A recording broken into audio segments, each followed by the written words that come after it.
Hello friends, welcome to my channel Aarambh classes. आज के इस वीडियो में हम लोग बीपीएससी टीआरई के प्रीवियस ईयर के जूलॉजी के क्वेश्चन पेपर का डिस्कशन आपके साथ करेंगे। इस बुक में टीआरई 1, टीआरई 2 और टीआरई 3 के क्वेश्चन पेपर का डिटेल्ड सॉल्यूशन दिया हुआ है। तो बिना देर किए चलिए आज का ये वीडियो शुरू करते हैं। आज के इस वीडियो में हम लोग टीआरई 1 में जो भी क्वेश्चंस पूछे गए थे उसको आपके साथ डिस्कस करेंगे। इस क्वेश्चन पेपर के ऊपर के 40 क्वेश्चंस का डिस्कशन हम लोगों ने इस सीरीज़ के प्रीवियस पार्ट में कर लिया है। आज हम लोग उसके आगे के क्वेश्चंस का डिस्कशन आपके साथ करेंगे। क्वेश्चन नंबर 81 है, A modified form of smooth endoplasmic reticulum found in striated muscle is known as। रेखित पेशियों में पाए जाने वाले चिकनी अंतर्द्रवी जालिका के संशोधित रूप को कहते हैं। इसका सही आंसर है ऑप्शन बी, सार्कोप्लाज्मिक रेटिकुलम। रेखित पेशी में पाए जाने वाले चिकने अंतर्द्रवी तालिका के संशोधित रूप को सार्कोप्लाज्मिक रेटिकुलम कहा जाता है। यह कैल्शियम आयनों को विनियमित करने में महत्वपूर्ण भूमिका निभाता है, जो मांसपेशियों के संकुचन के लिए आवश्यक है। मायोफाइब्रिल्स मांसपेशियों की कोशिकाओं के भीतर सिकुड़ी हुई प्रोटीन संरचनाएं हैं। अगला प्रश्न है, which of the following enzymes is found on the outer membrane of mitochondrial cristae. Mitochondrial cristae की बाहरी झिल्ली पर कौन सा एंजाइम पाया जाता है? इसका सही आंसर है ऑप्शन ए, उपर्युक्त में से कोई नहीं।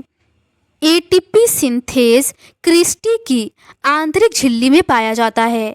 साइटोक्रोम ऑक्सीडेज, जिसे कॉम्प्लेक्स के रूप में जाना जाता है, यह माइटोकॉन्ड्रियल के आंतरिक झिल्ली में पाया जाता है, जो इलेक्ट्रॉन परिवहन में सहायक होता है। तथा केलिन डिहाइड्रोजिनेज माइटोकॉन्ड्रिया के आंतरिक झिल्ली में पाया जाता है। अगला प्रश्न है, the leucoplast which function in the storage of starch are called. Leucoplast जो स्टार्च के भंडारण में कार्य करते हैं कहलाते हैं।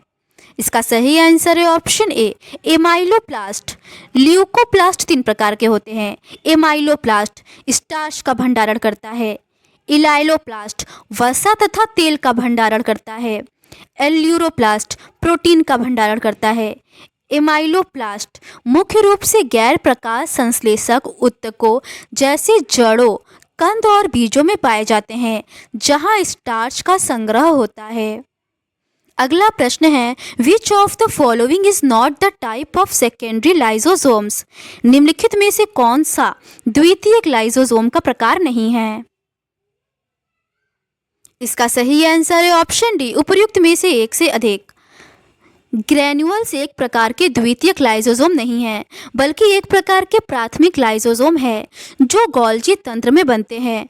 द्वितीयक लाइजोसोम प्राथमिक लाइजोसोम के एंडोसोम या साइटोप्लाज्मिक रिक्तिका के साथ संलयन से बनते हैं, जिनमें बाह्य कोशिकी पदार्थ होते हैं। द्वितीयक लाइजोसोम हाइड्रोलिटिक एंजाइमों के एंजाइमेटिक गतिविधियों द्वारा पाचन में शामिल होते हैं।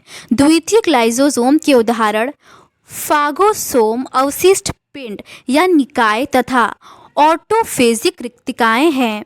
अगला प्रश्न है, which activity takes place during post mitotic gap phase. Post mitotic gap phase के दौरान कौन सी गतिविधि होती है? इसका सही आंसर है option A, RNA and protein synthesis. RNA और प्रोटीन संश्लेषण पोस्ट माइटोटिक गैप चरण के दौरान, जिसे जीवन चरण के रूप में जाना जाता है, कोशिका आकार में बढ़ती है और आरएनए और प्रोटीन का संश्लेषण होता है, जो डीएनए प्रतिकृति के लिए आवश्यक है। पोस्ट माइटोटिक गैप चरण के दौरान कोशिका एस चरण के लिए तैयार होती है। अगला प्रश्न है, synapsis takes place during. Synapsis होता है, इसका सही आंसर है ऑप्शन बी, जाइगोटिन के दौरान। सिनेप्सिस समजात गुणसूत्र युग्मन की प्रक्रिया अर्धसूत्री विभाजन के जाइगोटिन चरण के दौरान होती है। समजात गुणसूत्रों के संरेखित होने से सिनेप्टोनिमल कॉम्प्लेक्स नामक संरचनाएं बनती हैं जो आनुवांशिक पुनर्संयोजन की सुविधा प्रदान करती है। पेकिटिन के दौरान क्रॉसिंग ओवर होता है। लेप्टोटिन प्रोफेज 1 का आरंभिक चरण है जहां गुणसूत्र संघनित होने लगते हैं और दिखाई देने लगते हैं। अगला प्रश्न है, which of the following is an example of simple protein? निम्नलिखित में से कौन सा सरल प्रोटीन का एक उदाहरण है? इसका सही आंसर है ऑप्शन ए, उपयुक्त में से कोई नहीं। थायरोग्लोबुलिन एक सरल प्रोटीन नहीं है, यह एक कार्बोहाइड्रेट वाला ग्लाइकोप्रोटीन है। हीमोग्लोबिन भी एक सरल प्रोटीन नहीं है, यह एक संयुग्मित प्रोटीन है जिसमें हीम और ग्लोबिन होता है। केरुलोप्लासिन भी एक सरल प्रोटीन नहीं है, यह एक ग्लाइकोप्रोटीन है। सरल प्रोटीन एल्ब्यूमिन, ग्लोब्यूलिन, हिस्टोन आदि है। अगला प्रश्न है, which of the following liver cells phagocytises dead and inactive RBCs?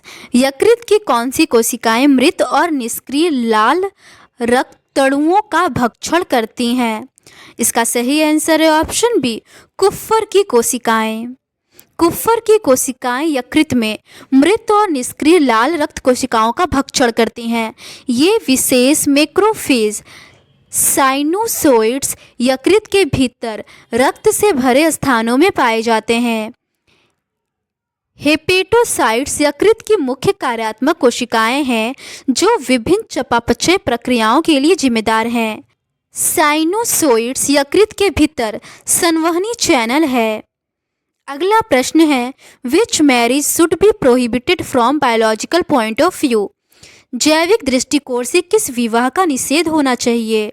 इसका सही आंसर है option B, RH+ boy and RH- girl. जैविक दृष्टिकोण से RH+ लड़का और RH- लड़की हो तो ऐसी स्थिति में सावधानी बरतने की आवश्यकता होती है।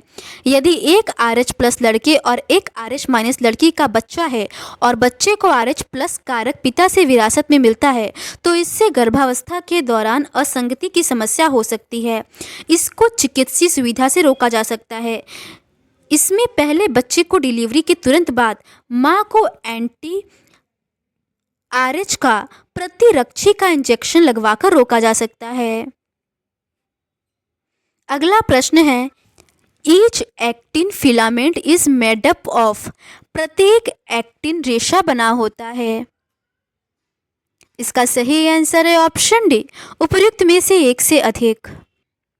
प्रत्येक एक्टिन फिलामेंट एफ एक्टिन के 2 स्ट्रैंड से बना होता है जो जी एक्टिन मोनोमर्स के बहुलक होते हैं।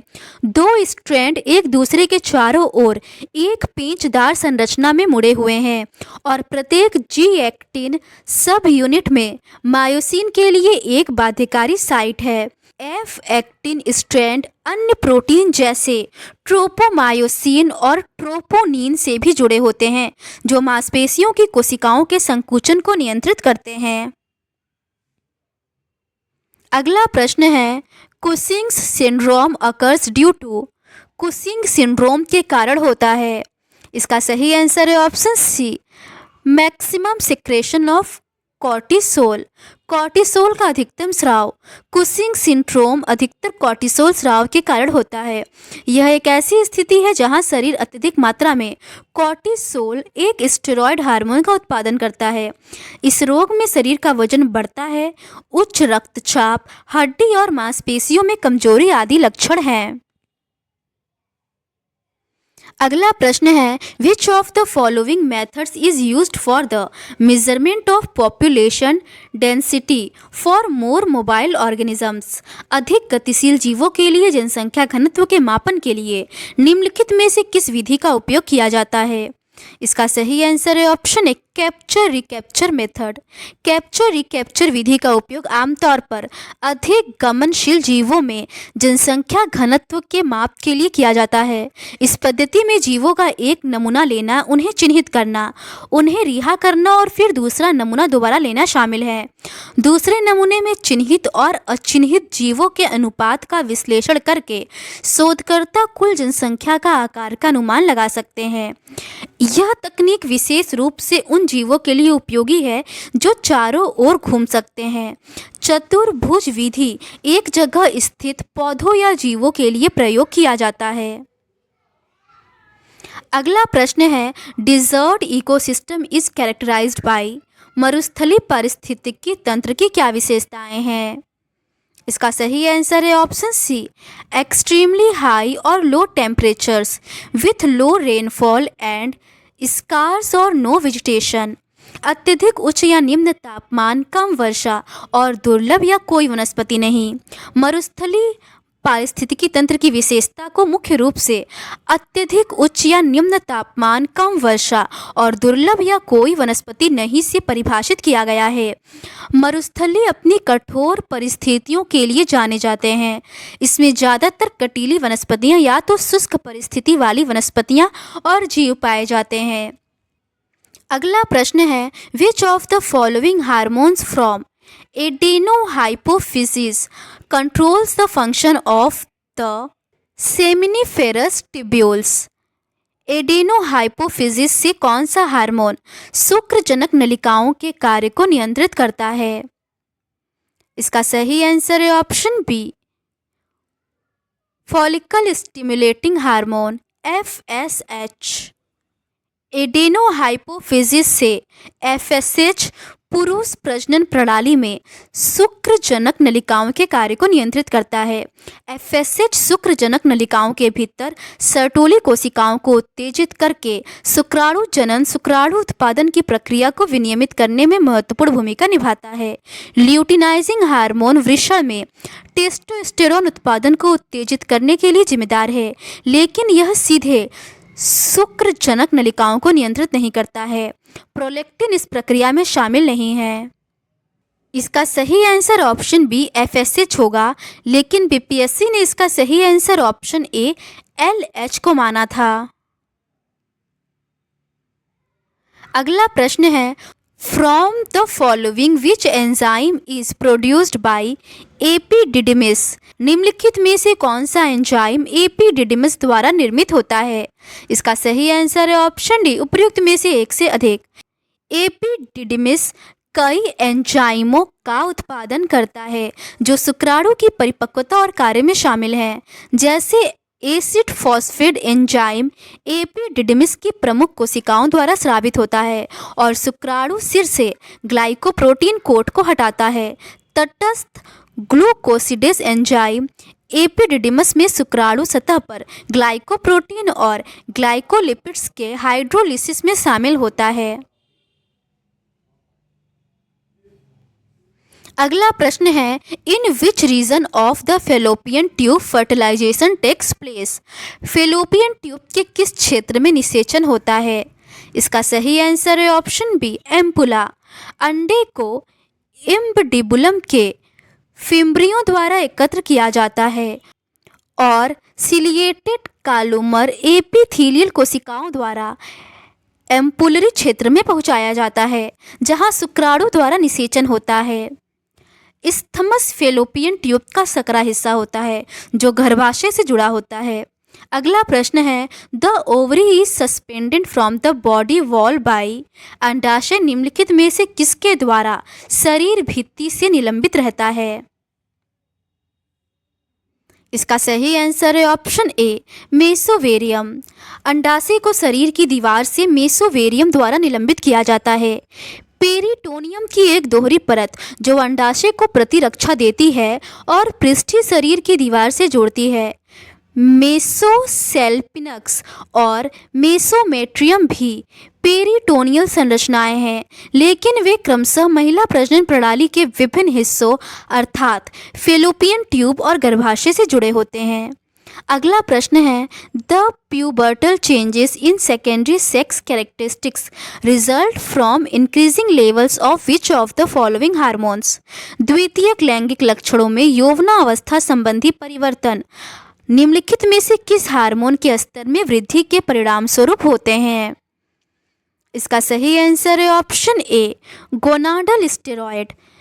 द्वितीयक लैंगिक विशेषताओं में यौवन परिवर्तन जैसे कि स्तनों और चेहरे के बालों का विकास मुख्य रूप से गोनाइडल स्टेरॉयड के बढ़ते स्तर से प्रेरित होते हैं, जिसमें पुरुषों में टेस्टोस्टेरोन और महिलाओं में एस्ट्रोजन शामिल होते हैं। ये हार्मोन यौवन के दौरान द्वितीयक यौन विशेषताओं की परिपक्वता में महत्वपूर्ण भूमिका निभाते हैं। अगला प्रश्न है, during spermatogenesis the type B spermatogonia divided by. शुक्राणु जनन के दौरान बी प्रकार का शुक्राणु जन किसके द्वारा विभाजित होता है। इसका सही आंसर है option B, mitosis.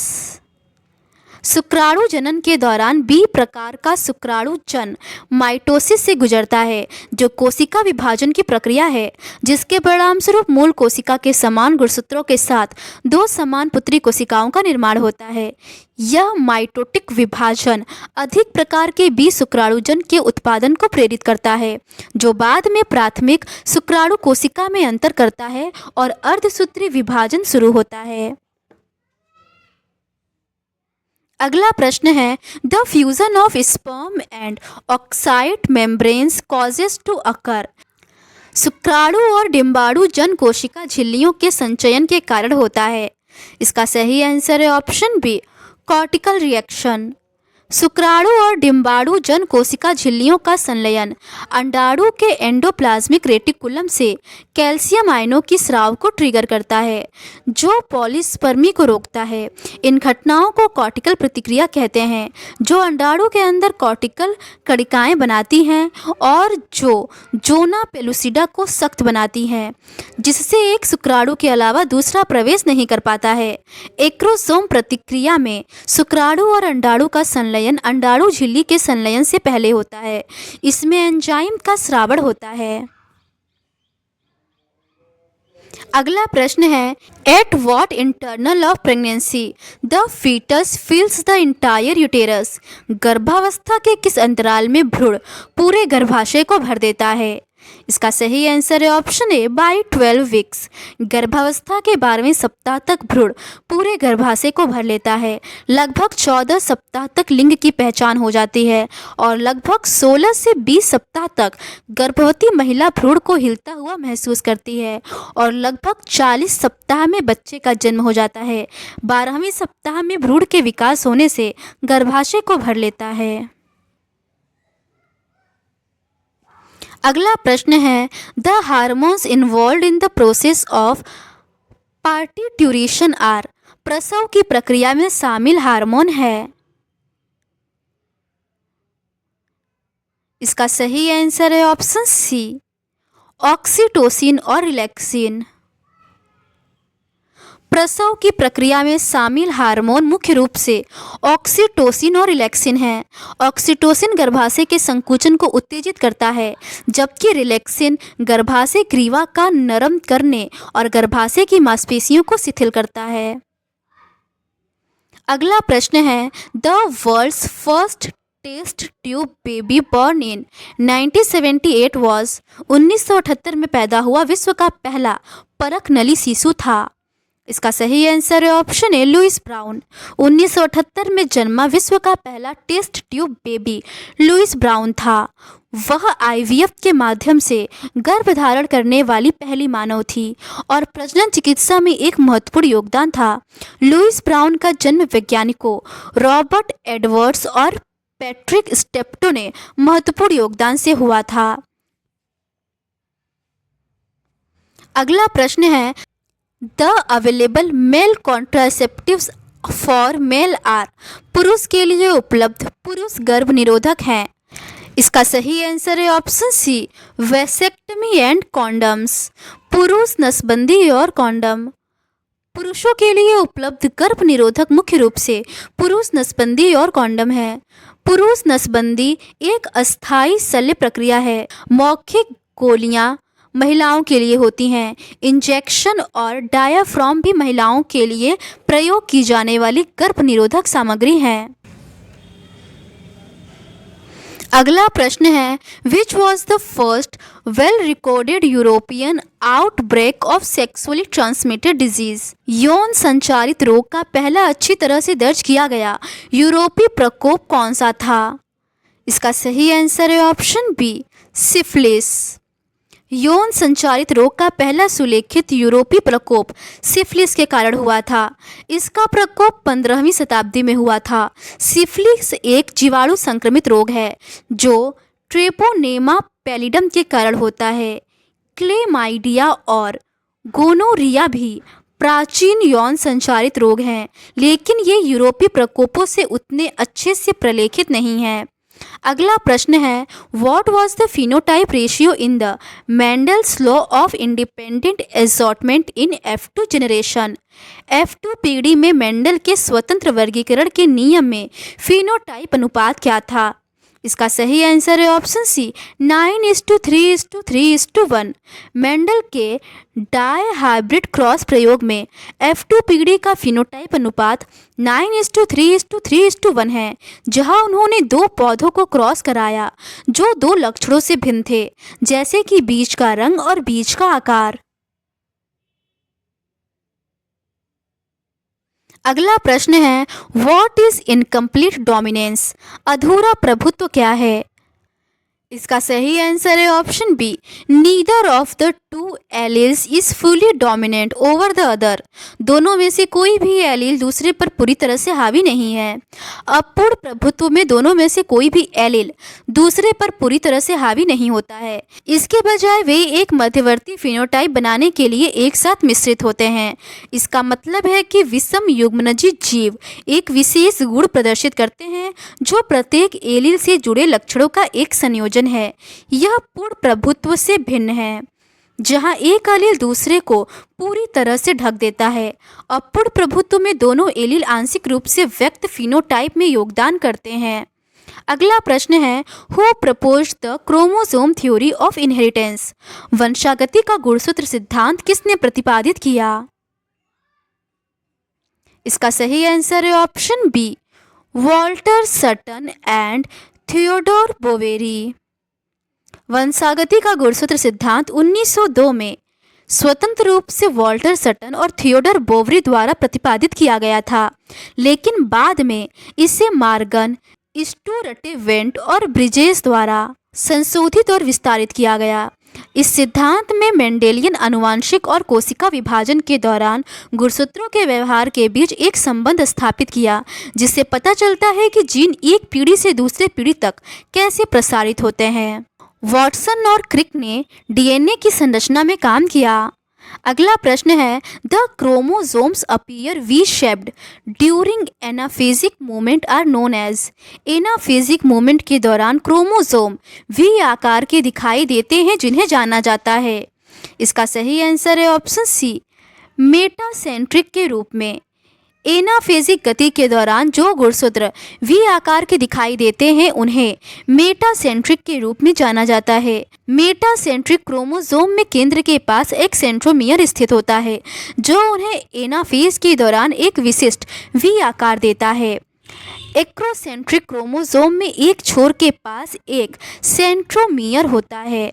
Telocentric chromosome में बिल्कुल अंत में सेंट्रोमियर होता है। अगला प्रश्न है, which of the following types of PCR is used for quantification of amplified DNA? निम्नलिखित में से किस प्रकार के पीसीआर का उपयोग प्रवर्धित डीएनए के परिमाणीकरण के लिए किया जाता है? इसका सही आंसर है option B, QRT PCR. QRT PCR का उपयोग प्रवर्धित डीएनए की मात्रा निर्धारित करने के लिए किया जाता है। यह मात्रात्मक reverse transcription polymerase chain reaction के लिए है और यह एक ऐसी तकनीक है जो वास्तविक समय में पीसीआर के दौरान उत्पन्न डीएनए की मात्रा को मापती है। अगला प्रश्न है, the most important use of recombinant DNA technology. पुनः संयोजन डीएनए प्रौद्योगिकी का सबसे महत्वपूर्ण उपयोग है। इसका सही आंसर है ऑप्शन डी, उपर्युक्त में से एक से अधिक। पुनः संयोजन डीएनए प्रौद्योगिकी की सबसे महत्वपूर्ण उपयोग उपरोक्त में से एक से अधिक है।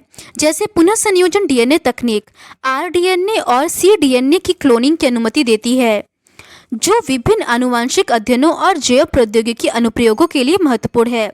यह विशिष्ट जीन की क्लोनिंग को भी सक्षम बनाता है, जो जीन फंक्शन और इंजीनियरिंग जीवों को समझने में एक मौलिक तकनीक है, जबकि कुछ मामलों में आरएनए में फेरबदल किया जा सकता है। अगला प्रश्न है, which of the following animals produced very first time by means of cloning technique with a nucleus from an adult donor cell. निम्नलिखित में से कौन सा जानवर एक वयस्क दाता कोशिका से एक नाभिक के साथ क्लोनिंग तकनीक के माध्यम से पहली बार उत्पन्न हुआ है? इसका सही आंसर है ऑप्शन सी, डॉली सीप। डॉली दुनिया की पहली क्लोन भेड़ थी। इसे स्कॉटलैंड के रोजलिन इंस्टीट्यूट में क्लोन किया गया था। 5 जुलाई 1996 को जन्मी डॉली किसी वयस्क की दैहिक कोशिकाओं से क्लोन की गई थी। दाता कोशिकाओं को स्तन ग्रंथियों से ली गई थी। इस भेड़ की क्लोनिंग दैहिक कोशिका के केंद्रक को स्थानांतरण करके किया जाता है। अगला प्रश्न है, the first 3 hybrids of BT cotton developed in India by.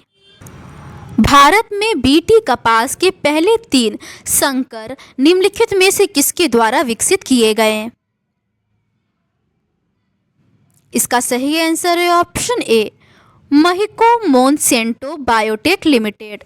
Bharat में विकसित बीटी कपास के पहले 3 संकर महिको मोनसेंटो बायोटेक लिमिटेड द्वारा बनाए गए।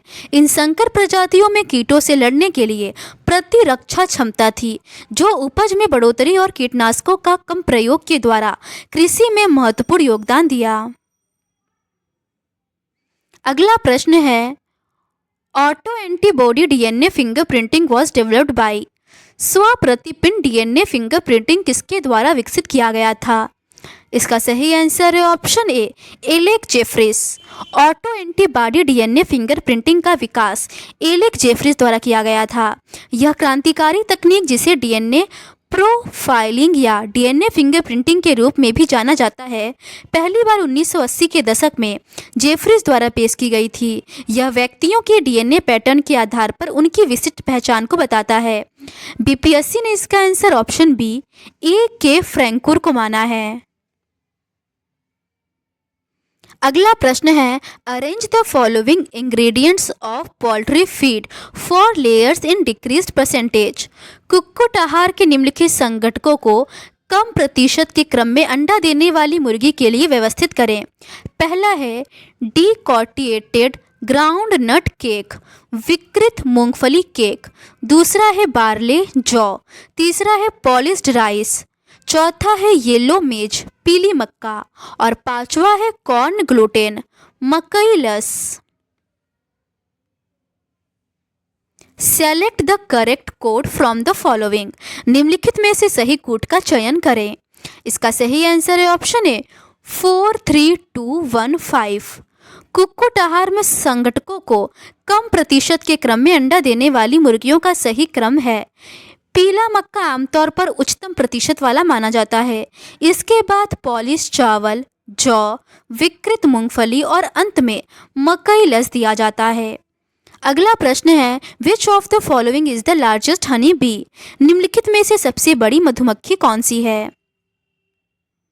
इसका सही आंसर है ऑप्शन सी, एपिस डोरसाटा।